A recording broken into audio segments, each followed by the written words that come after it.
નર્મદા જિલ્લાના તિલકવાડાના અલવા પ્રાથમિક શાળા બાળકો દ્વારા અલગ અલગ રમતો અને વનભોજન રાખવામાં આવ્યું હતું। તેમાં આચાર્યશ્રીએ તેમની પ્રતિક્રિયા આપતા શું કહ્યું તે સાંભળીએ।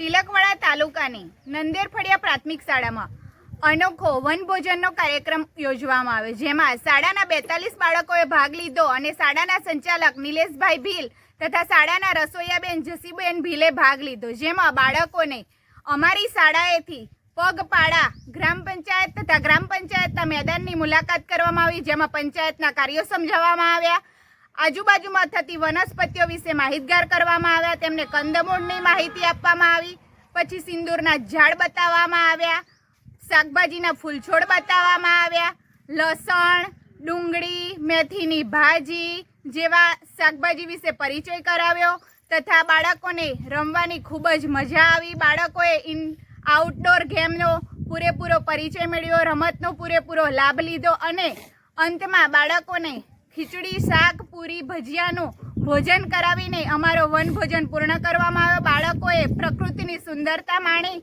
અને શાળાની સાથે સાથે વનભોજન કાર્યક્રમ બહારની પ્રકૃતિ કેટલી રમણીય હોય છે તેનો આનંદ મેળવ્યો અને બાળકો ખૂબ ઉલ્લાસભેર આમાં ભાગ લીધો। અમને બધાને ખૂબ મજા આવી। આવી રીતે અમે આવતા વર્ષે પણ અનોખો વનભોજનનો કાર્યક્રમ કરીશું। અસ્તુ, જય હિન્દ, જય ભારત। આપણું નામ? પટેલ હેતલબેન અરવિંદભાઈ, નંદેરફળિયા પ્રાથમિક શાળા મુખ્ય શિક્ષક।